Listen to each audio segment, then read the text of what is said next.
Hello everyone, welcome to our YouTube channel Concept by Abhi sir. Today we are discuss about the what is antibodies की प्रतिरक्षा क्या होती है। तो प्रतिरक्षा से पहले हम लोग समझते हैं प्रतिरक्षा तंत्र क्या है और प्रतिरक्षा तंत्र की खोज किसने की थी और प्रतिरक्षा तंत्र कार्य कैसे करता है और किस वजह से ये कार्य करता है। तो सर्वप्रथम हम लोग स्टार्ट करते हैं कि प्रतिरक्षा तंत्र की खोज किसने की। तो प्रतिरक्षा तंत्र की खोज एडवर्ड जेनर ने की थी और प्रतिरक्षा तंत्र अनेक सारे प्रतिरक्षी अणुओं से मिलकर बना होता है, यानी एंटीबॉडीज़ मॉलिक्यूल से मिलकर बना होता है। अब antibodies are produce by the globin protein. Antibodies क्या होता है, ग्लोबिन प्रोटीन द्वारा प्रोड्यूस होता है। So it is called the immunoglobin. Immunoglobin क्यों कहा जाता है, क्योंकि इसमें ग्लोबिन प्रोटीन प्रेजेंट होता है। That are mainly synthesis in serum and tissues are fluid, जिसका संश्लेषण, सिंथेसिस मतलब संश्लेषण होता है, जिसका संश्लेषण ऊतकों और अनेक फ्लूइड में होता है। ठीक, antibodies are protective protein produce by the system. ये क्या होता है, प्रोटेक्टिव प्रोटीन होता है जो हमारे शरीर को प्रतिरक्षा प्रदान करती है। ये कहाँ से प्रोड्यूस होता है, ये हमारे इम्यूनिटी जो सिस्टम होता है, इम्यूनिटी जो पावर होती है, हम लोग कहते हैं ना इम्यूनिटी पावर है, उससे प्रोड्यूस होता है, जो हमें एंटीजन से रक्षा करता है। अब जब एंटीजन आ गया तो पहले हम लोग ये जान लेते हैं कि एंटीजन क्या होता है, यानी एंटीजन को हिंदी में प्रतिजन कहते हैं। तो प्रतिजन होता क्या है, प्रतिजन होता है such as bacteria and toxic. Bacteria जो होती है, जैसे टॉक्सिक कोई हो गया, टॉक्सिक यानी जहरीला पदार्थ हो गया, या बैक्टीरिया हो गया, या वायरस हो गया, या फंजाई हो गया, ये सारी जो होती है टॉक्सिक चीज़ें होती है। कि इनसे बचाने के लिए हमारे अंदर जो भी प्रोटीन प्रोड्यूस होता है उसे ही हम लोग एंटीबॉडीज़ कहते हैं।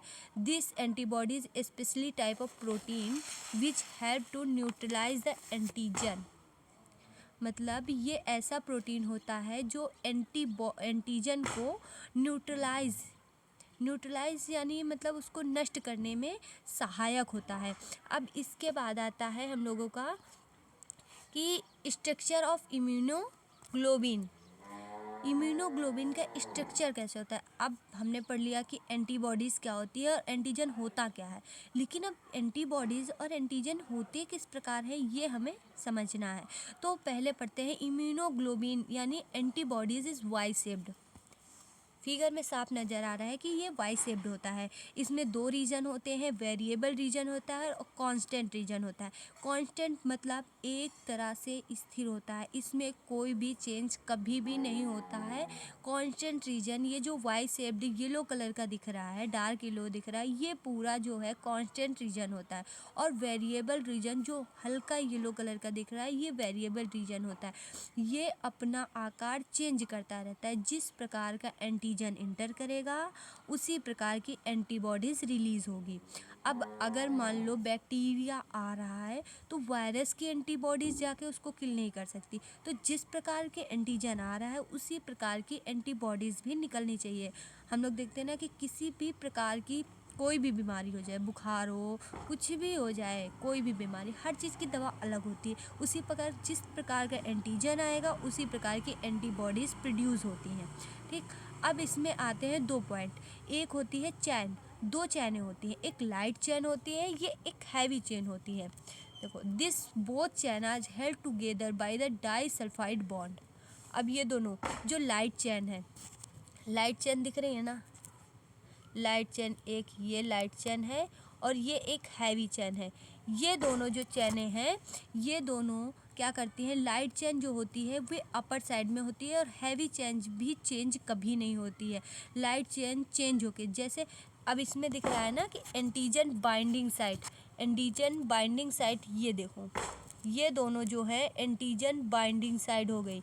तो इन दोनों में क्या होता है कि एंटीजन जो बाइंडिंग साइड होती है, ये जिस प्रकार का एंटीजन आया मतलब उसको पकड़ लेना, बाइंड मतलब उसको पकड़ लेना, यानी जिस प्रकार का एंटीजन आया ये जस्ट जाके, मेरा इम्यून सिस्टम इतना स्ट्रांग होता है कि ये जस्ट जाके उसको कैच कर लेता है और उसको कवर कर लेता है। जैसे एंटीबॉडीज़, ये एंटीजन है, ये एंटीबॉडीज़ है, ये अपर साइड हो गया, वेरिएबल रीजन और लाइट चेन का हो गया। अब इसमें जैसे ही इंटर करेगा ये जस्ट कवर कर लेता है, कवर कर लिया, इसके अंदर इसको डिज़ोल्व कर देता है, इसको नष्ट कर देता है।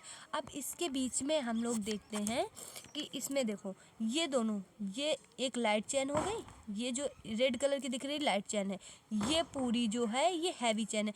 इन दोनों के मध्य में ये जो बंध बनते हैं, इन दोनों को जोड़ने के लिए जो बॉन्ड बनते हैं, इन्हें ही हम लोग डाई सल्फाइड बॉन्ड कहते हैं। इन्हें हम लोग क्या कहते हैं? डाई सल्फाइड बॉन्ड कहते हैं। अब इसके आगे हम लोग पढ़ते हैं कि ये कार्य कैसे करता है। How to antibodies fight off antigen. Antibodies are located in various areas of your body. मतलब एंटीबॉडीज़ हमारे शरीर के अनेक भागों में पाया जाता है, जैसे कि इट इंक्लूड्स योर स्किन में पाया जाता है, लंग्स में पाया जाते हैं, टीयर्स में पाए जाते हैं, सलाइवा में पाए जाते हैं, ब्रेस्ट ऑफ मिल्क। यही पॉइंट आ जाता है कि ब्रेस्ट ऑफ मिल्क्स में पाया जाता है, इसमें सबसे ज़्यादा पाया जाता है। आया समझ में? क्यों ज़्यादा पाया जाता है? क्योंकि जब हम लोग, जो छोटा बच्चा होता है, हम लोग कहते हैं ना कि मतलब 5 साल तक उसको दूध चाहिए, दूध माँ का दूध होना चाहिए, क्योंकि इसमें सबसे ज़्यादा एंटीबॉडीज़ होती हैं और एंटीबॉडीज़ की वजह से बेटा स्ट्रांग हो जाता है, जिसकी वजह से वो उसके ऊपर किसी भी एंटीजन का प्रभाव नहीं होता है।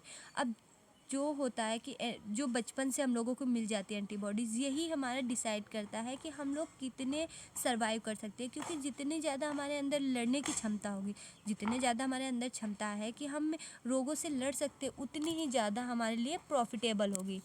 ठीक, अब इसके बाद हम लोग आते हैं कि ये कार्य कैसे करता है, इसको हम वीडियो के माध्यम से समझ लेते हैं।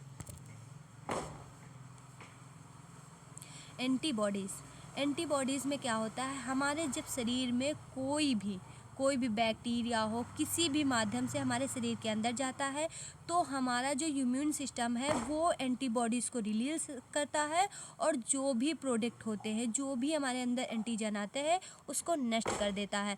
अगर आपको ये वीडियो अच्छा लगा हो तो इसको लाइक करें, शेयर करें और सब्सक्राइब करें।